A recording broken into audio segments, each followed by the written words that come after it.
भगवान कृष्ण ने महाभारत काल में ही कलयुग का विस्तार पूर्वक वर्णन कर दिया था।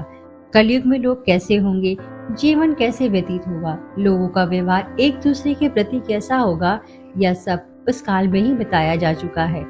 आज हम आपको बताएंगे भगवान कृष्ण द्वारा कलयुग के बारे में बताई गई 5 कड़वी बातें जो आज 100% सच हो रही हैं। बात उस समय की है जब 5 पांडवों को वनवास हो गया था।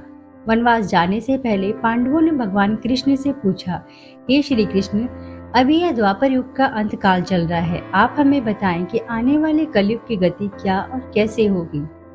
इस पर श्री कृष्ण जवाब देते हुए कहते हैं, मैं तुम्हें इसका सीधा सा उत्तर तो नहीं दे सकता, लेकिन हाँ, तुम 5 भाई वन में जाओ और वन में जो कुछ भी दिखे मुझे आकर बताओ।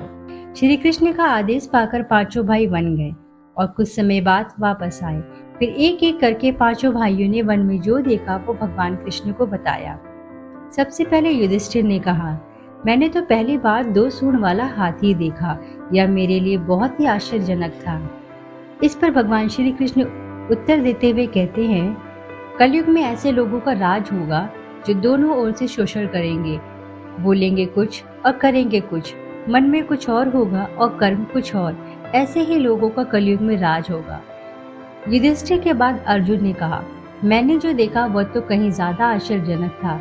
मैंने देखा कि एक पक्षी के पंखों पर वेदों की रचनाएं लिखी हुई हैं, पर वह पक्षी मुर्दे का मांस खा रहा है। श्री कृष्ण कहते हैं, कलयुग में ऐसे लोग रहेंगे जो बड़े ज्ञानी कहलाएंगे, विज्ञान की चर्चा करेंगे, लेकिन उनके आचरण राक्षसी होंगे। वह बड़े पंडित और विद्वान कहलाएंगे, किंतु यह देखते रहेंगे कि कौन सा मनुष्य कब मरे और हमारे नाम से संपत्ति कर जाए। हर जाति धर्म पर प्रमुख पदों पर बैठे विचार करेंगे कि कब किसका श्राद्ध हो और कौन कब किस पद से हटे और हम उस पर चढ़ जाएं। चाहे कितने भी बड़े लोग हों, परंतु उनकी दृष्टि धन और पद के ऊपर ही रहेगी। ऐसे लोगों का ही बहुतायत होगी। अर्जुन के बाद भीम ने कहा कि मैंने देखा कि एक गाय अपने बछड़े को इतना चाटती है कि बछड़ा लहूलुहान हो जाता है। इस पर उत्तर देते हुए श्री कृष्ण जी कहते हैं, कलयुग में माँओं की बच्चों के लिए ममता इतनी बढ़ जाएगी कि उन्हें अपने विकास का अवसर ही नहीं मिलेगा। मोह माया में ही घर बर्बाद हो जाएगा। किसी का बेटा घर छोड़कर साधु बनेगा तो हजारों व्यक्ति दर्शन करने आएंगे। यदि अपने बेटे ने ही साधु बनना चाहा तो रोएंगे कि मेरे बेटे का क्या होगा। इतनी ज्यादा ममता होगी कि उसे मोह माया और परिवार में ही बांध कर रखेंगे। उसका जीवन वहीं खत्म हो जाएगा। वास्तव में लड़के तुम्हारे नहीं है, वह तो बहुओं की अमानत है और लड़कियां जमाइयों की अमानत है और तुम्हारा यह शरीर मृत्यु की अमानत है। तुम्हारी आत्मा परमात्मा की अमानत है, इसलिए तुम्हारा अपने शाश्वत संबंध को जानना आवश्यक है।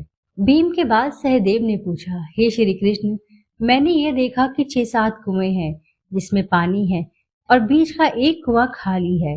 बीच का कुआं काफी गहरा होते हुए भी उस पर पानी ना था। घोर आश्चर्य हुआ, ऐसे कैसे हो सकता है। इस पर भगवान श्री कृष्ण जवाब देते हुए कहते हैं, कलयुग में लड़की के विवाह में, मकान के उत्सव में या छोटे बड़े सभी उत्सव में लोग लाखों रुपए खर्च कर देंगे, परंतु पड़ोस में यदि कोई भूखा प्यासा मर रहा होगा तो या नहीं देखेंगे कि उसका पेट भरा या नहीं, उनका अपना ही सगा भूख से मर जाए उसे देखते रहेंगे। और दूसरी ओर मौज मस्ती, मदिरा, मांस, भक्षक, सुंदरता और जश्न में पैसे उड़ाएंगे, किंतु किसी की 2 आंसू पोंछने में उनकी रुचि ना होगी। एक ही जगह पर असमानता अपने चरम पर होगी। सहदेव के बाद नकुल ने श्री कृष्ण को बताया कि मैंने एक आश्चर्य देखा कि एक बड़ी सी चट्टान पहाड़ पर से लुढ़की। वृक्षों के तने और चट्टाने भी उसको न रोक पाई, किंतु एक छोटे से पौधे के स्पर्श से ही वह बड़ी सी चट्टान रुक गई। समझ नहीं पाया कैसे। श्री कृष्ण जी कहते हैं, कलयुग में मानव का मन नीचे गिरेगा, उसका जीवन पतित होगा। यह पतित जीवन धन की शिलाओं से नहीं रुकेगा, ना ही सत्ता के वृक्षों से रुकेगा, किंतु हरि नाम के एक छोटे से पौधे से, हरि कीर्तन से मनुष्य जीवन रूपी पौधों का पतन होना रुक जाएगा। इसलिए भक्तों, हरि भजन कलयुग में मोक्ष पाने का एकमात्र उपाय है।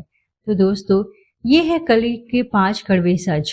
आपको हमारा ये वीडियो कैसा लगा नीचे कमेंट में जरूर बताएं और जय श्री कृष्ण लिखना ना भूलें।